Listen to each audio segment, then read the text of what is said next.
శ్రీమాత్రే నమః. ఓం నమో వెంకటేశాయ. విశ్వావసునామ సంవత్సరం పాల్గొన మాసం శుక్లపక్షం ఏకాదశి రేపు అంటే 27వ తేదీ శుక్రవారం వస్తూ ఉంది.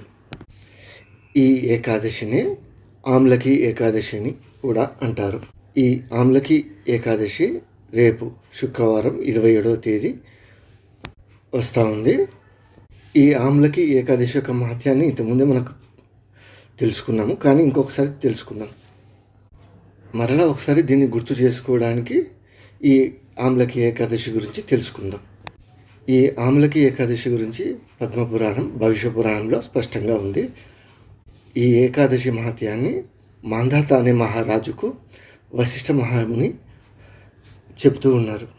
అన్ని ఏకాదశిల మాదిరిగానే ఈ ఆమ్లకి ఏకాదశి కూడా ఎటువంటి ఫలితాన్ని ఇస్తుందంటే, మనం చేసిన పాపాలన్నీ హరించి మనము భక్తి భావనలతో ఉండి మోక్షాన్ని ప్రసాదించే ఈ ఏకాదశిగా చెప్పబడుతుంది. ఈ ఆమ్లకి ఏకాదశిని శాస్త్ర ప్రకారంగా క్రమబద్ధంగా ఆచరిస్తే మనకు ఎటువంటి ఫలితం ఉంటుందంటే, 1000 గోవులను అంటే 1000 ఆవులను దానం చేస్తే ఎటువంటి ఫలితం ఉంటుందో ఆ ఫలితం ఈ ఆమ్లకి ఏకాదశి వల్ల వస్తుంది. ఈ ఏకాదశికి సంబంధించిన ఒక కథను తెలుసుకునే ప్రయత్నం చేద్దాం. వైదిష అనే ఒక మహానగరం ఉండింది. ఆ వైదిష నగరం చాలా పుణ్యప్రదమైన నగరం, అలాగే చాలా సమృద్ధిపరంగా అభివృద్ధి చెందిన నగరంగా ఉంటుంది. అక్కడ ఉండే నగరవాసులందరూ ఐకమత్యంగా, అందరూ శాస్త్ర ప్రకారంగా ఒకరితో ఒకరు సఖ్యంగా ఉంటూ అన్ని ఆచారాలను సక్రమంగా పాటిస్తూ ఉండేవారు ఆ నగర ప్రజలు ఒకరినొకరు పరస్పరంగా గౌరవించుకుంటూ అందరూ ఐకమత్యంగా ఉండేవారు.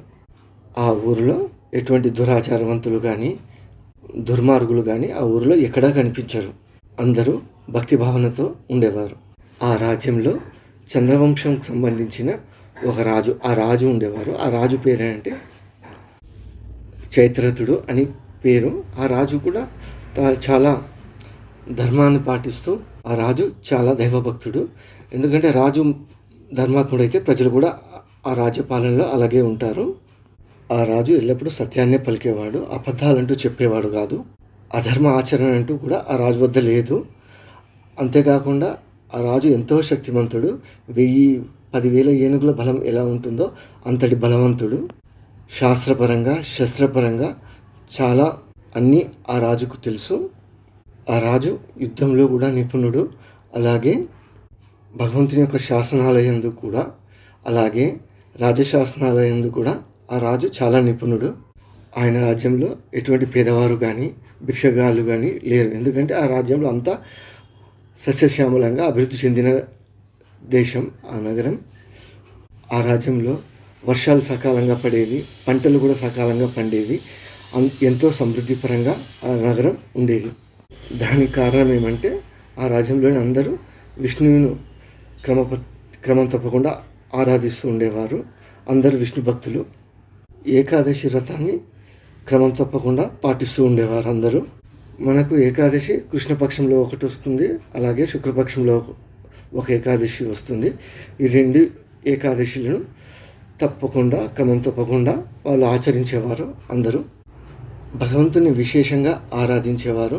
భగవంతునికి ఇష్టం లేని పనులు ఏ ఒక్కరూ అక్కడి వారు చేసేవారు కాదు. ఈ ప్రకారంగా అనేక సంవత్సరంలో వాళ్ళు ఆచరిస్తూ ఉన్నారు. ఒకసారి ఆ రాజు పాల్గొన మాసం శుక్లపక్షం ఆమ్లకి ఏకాదశి, అదే రేపు వచ్చే ఏకాదశికి ఆ రాజు తన ప్రజలందరితో కలిసి ఒక నదీ తీరానికి వెళ్ళారు. ఆ నదీ తీరంలోనే ఒక దేవాలయం కూడా ఉండేది.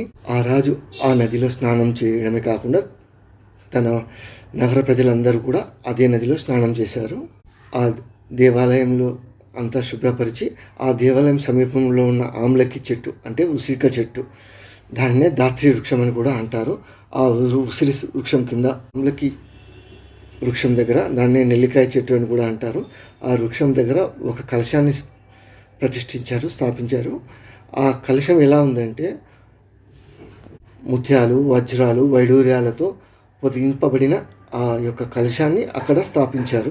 ఆ కలశానికి గంధం రాసి, ఆ కలశానికి ఛత్ర, చామర, అలంకరించి దానినే రజోపచారం అని కూడా అంటారు. ఆ తర్వాత ఆ కలశం చుట్టూ దీపం యొక్క మాలను సమర్పించాడు. అంటే దీపాలన్నీ మాలగా పేర్చి అక్కడ దీపాలన్నీ వెలిగించాడు ఆ రాజు. విశేషంగా ఆ కలశంలో పరశురాముని ఆవాహన చేసి తాను పూజ చేశారు.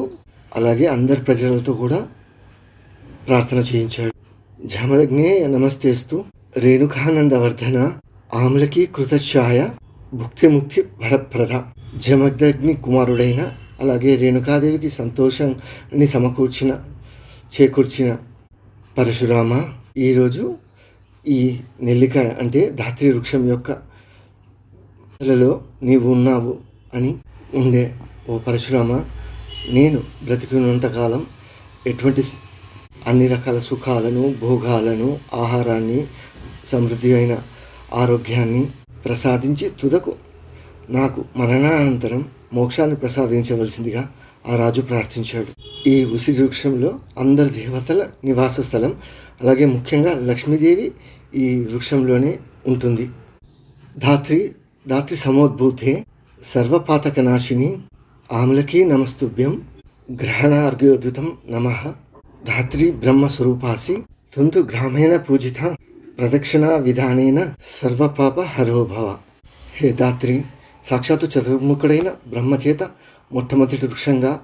మొదట సృష్టించబడిన వృక్షమే ఈ ధాత్రి వృక్షం అంటే ఉసిరిగ వృక్షం. సకల పాపాలను హరించే ఓ ధాత్రి వృక్షమా, ఈ వృక్షంలో వెలిసిన లక్ష్మీదేవి అలాగే భగవంతుణ్ణి అలాగే సకల దేవతలను ప్రార్థన చేసుకున్నారు. నేను ఈ అర్ఘ్యోదకాన్ని మీకు సమర్పిస్తున్నాను అంటే శుభ్రమైన గౌరవమైన నీరును సమర్పిస్తున్నాను అని అర్థం. ఇంతకుముందు సాక్షాత్ శ్రీరామచంద్రుడు కూడా నిన్ను పూజించినాడు. హే ధాత్రి, నేను నీకు ప్రదక్షిణతో కూడినటువంటి నమస్కారాలు చేస్తున్నాను అని ఆ రాజు ప్రార్థన చేశాడు. నా యొక్క అన్ని పాపాలను పరిహారం చేయని ఈ విధంగా రాజు ఆ ధాత్రి వృక్షం వద్ద ప్రార్థించాడు. ఆ ఊరి ప్రజలందరి చేత కూడా ప్రార్థన చేయించాడు. అదే ప్రాంతంలో ఆ రోజంతా ఉపవాసం ఉండి రాత్రి దైవనామస్మరణతో జాగరణ కూడా చేశారు. ఆ రోజు రాత్రి ఒక సంఘటన జరిగింది. అక్కడికి ఒక వేటగాడు వచ్చాడు. ఆ వేటగాడికి ఉదయం నుంచి ఎటువంటి ఆహారం కూడా దొరకలేదు. ఆ వేటగాడికి తన కుటుంబాన్ని పోషించాలి కాబట్టి ఎటువంటి పనులైనా చేసేవాడు, ఎన్ని దుర్మార్గం పనులైనా కూడా చేసేవాడు. ఈ రకాల అన్యాయాలను కూడా ఆ వేటగాడు చేశాడు. ఆ వేటగాడికి ఎటువంటి ధర్మం లేదు. సత్యము, హింస అనేవి కూడా ఆ వేటగాడి దరిదాపుల్లో కూడా చేరవు. అంతటి దురాచారవంతుడు. ఏవేవి పనులు చేయకూడదో అన్ని పనులు కూడా చేసేవాడు. ఆ వేటగాడికి చాలా ఆకలిగా ఉండేది. ఆ రాజు చేసే ధాత్రి వృక్షం యొక్క పూజ, హోమము అలాగే జాగరణ అన్నీ కూడా ఆ వేటగాడు చూశాడు. రాజు ఆ ధాత్రి వృక్షం సమీపంలో కలశాన్ని ప్రతిష్ఠించి దీపమాలను సమర్పించి ప్రదక్షిణ నమస్కారం చేయించి తను చేసి అలాగే పురాణ ఇతిహాసాలను కూడా చెప్పించుండేవాడు. దీనిని అంతా ఆ వేటగాడు కూడా చూశాడు. అలాగే ఆ కథలను కూడా విన్నాడు. సాక్షాత్ విష్ణు భగవానికి సంబంధించిన అన్ని కథలను కూడా ఆ వేటగాడు విన్నాడు. ఉదయం నుంచి ఉపవాసం ఉన్నాడు. అలాగే ఏకాదశి మహాత్యాన్ని కూడా చెప్తుంటే ఆ వేటగాడు విన్నాడు. అక్కడ జరుగుతున్న సంఘటనలంతా ఆశ్చర్యంగా తాను తిలకించాడు. వీళ్ళందరూ ఏమి చేస్తున్నారన్న ఉత్సాహంతో కూడా ఆ రాత్రంతా వేటగాడు అక్కడే జాగరణ చేశాడు. ఉదయమైంది. నగర ప్రజలందరూ తిరిగి తమ ఇళ్లకు వెళ్ళారు. అలాగే రాజు కూడా కలశాన్ని విసర్జించి తాను కూడా తన రాజ్యానికి బయలుదేరాడు. అలాగే కాలక్రమేణా ఈ వేటగాడు కూడా వయసు అయింది, మరణం వచ్చింది, తాను చనిపోయాడు. ఆ తర్వాతి జన్మలో ఆ వేటగాడే అమ్లకి ఏకాదశిని ఆచరించిన ప్రభావం చేత అలాగే ఉపవాసం ఉండుట చేత రాత్రంతా జాగరణ చేసి భగవంతునికి సంబంధించిన పురాణాలను వింటూ ఉన్న ఫలితం వల్ల అంతేకాకుండా ఆ కలశాన్ని ప్రతిష్ఠించింది కూడా తాను చూస్తూ అలాగే ఆ నెల్లిమర అంటే ఉసిరి వృక్షం దగ్గర కూర్చుంటూ పరశురాముని గురించి ఆవాహనం కూడా ఆయన చూశాడు. అంతేకాకుండా దీపమాలను చూశాడు. అక్కడ చెబుతున్న కథలను కూడా ఎంతో శ్రద్ధగా ఆలకించాడు. దీని ప్రభావం చేత ఆ తర్వాతి జన్మలో తాను రాజుగా జన్మించాడు. ఆ రాజు పేరేమంటే వసురథుడు అని ఆ రాజు పేరు. జయంతి అనే నగరానికి సంబంధించి ఆ నగరంలో ఈ వసురథుడు జన్మించాడు. ఎంతో ధన సంపదలతో అభివృద్ధి చెందిన ఆ రాజ్యం, కాల చతురంగ బలాలతో కూడా ఉన్నటువంటి ఆ రాజ్యమే. ఆ రాజ్యంలో ఆ వేటగాడు జన్మించాడు. ఆ రాజ్యంలో 10,000 గ్రామాలు ఈ రాజు యొక్క ఆధీనంలో ఉండేవి. రాజు చాలా ధార్మికుడు, ఎంతో తేజవంతంగా ఉండేవారు. పరాక్రమంలో ఈ రాజుకు ఎవరు సాటిగా వచ్చేవారు కూడా కాదు. సత్యవంతుడు, విష్ణు భక్తి అందే మనసు నిమగ్నం చేసినటువంటి వాడు. చాలా మంచి రాజుగా, చాలా మంచి దైవభక్తునిగా కూడా పేరు తెచ్చుకున్నాడు. ఒకనాడు ఈ రాజు వేటకు సైన్య సమేతంగా బయలుదేరాడు. కానీ కొంత దూరం వెళ్ళాక సైన్యం నుంచి వేరై తానే ఒంటరిగా ఒక ప్రాంతంలో చేరుకున్నాడు. బాగా అలసిపోయాడు. అలసిపోతే ఒక ప్రాంతంలో కూర్చున్నాడు. అక్కడ తినడానికి కూడా ఏమీ లేదు. అలాగే కూర్చుని ఉంటే ఒక కునుకు తీశాడు. నిద్ర పట్టింది. అలాగే నిద్రపోయాడు. ఆ చుట్టుపక్కల ప్రాంతంలో మ్లేచ్ఛ గుంపు ఒకటి ఉండేది. ఆ మ్లేచ్ఛ వారు ఎలా అంటే స్పష్టమైన భాష అంటూ వారికి ఎటువంటిది లేదు. ఆ పర్వత సమీపంలోనే ఉండేవారు ఆ మ్లేచ్ఛ జనం. ఆ మ్లేచ్ఛ జనంలో ఒకడు ఈ రాజు ఇక్కడ పడుకున్నాడు అన్న విషయం తెలుసుకొని తన వారికి అందరికీ చెప్పాడు. ఆ మ్లేచ్ఛ జనులందరికీ రాజు అంటే మహాకోపం, మహాద్వేషం. ఎందుకంటే ఇంతకుముందు ఆ రాజు మ్లేచ్ఛ వారి అందరినీ సంహరించాడు.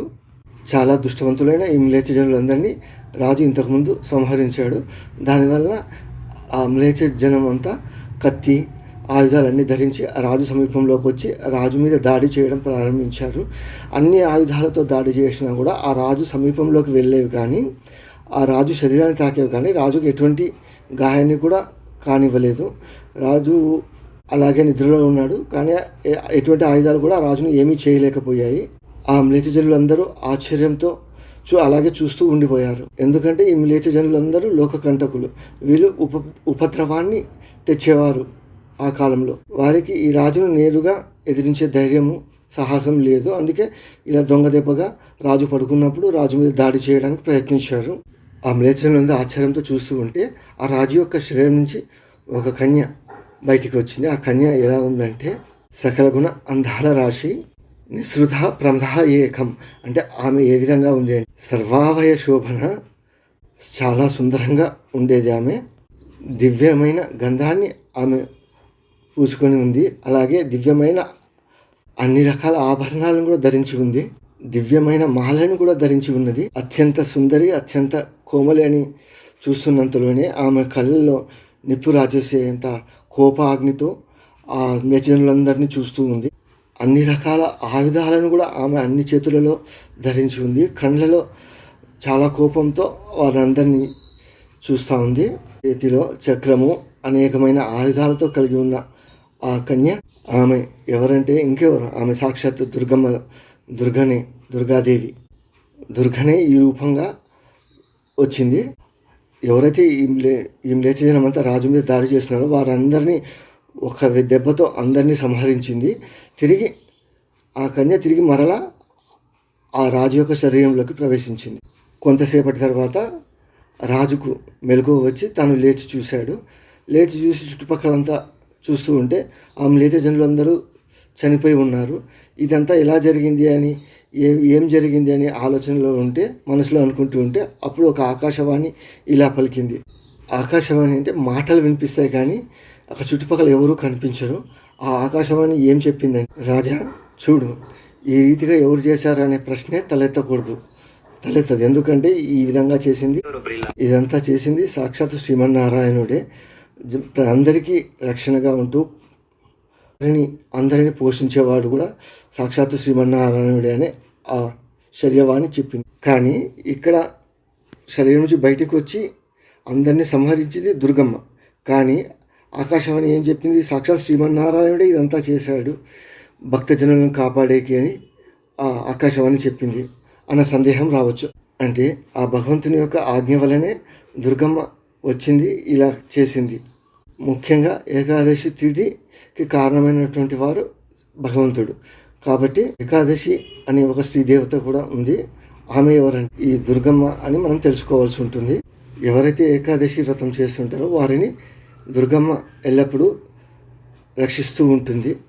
ఈ జన్మలోనే కాదు, జన్మలో కూడా దుర్గమ్మ రక్షణగా నిలుస్తుంది అనేదానికి ఈ కథనే దానికి సాక్ష్యం.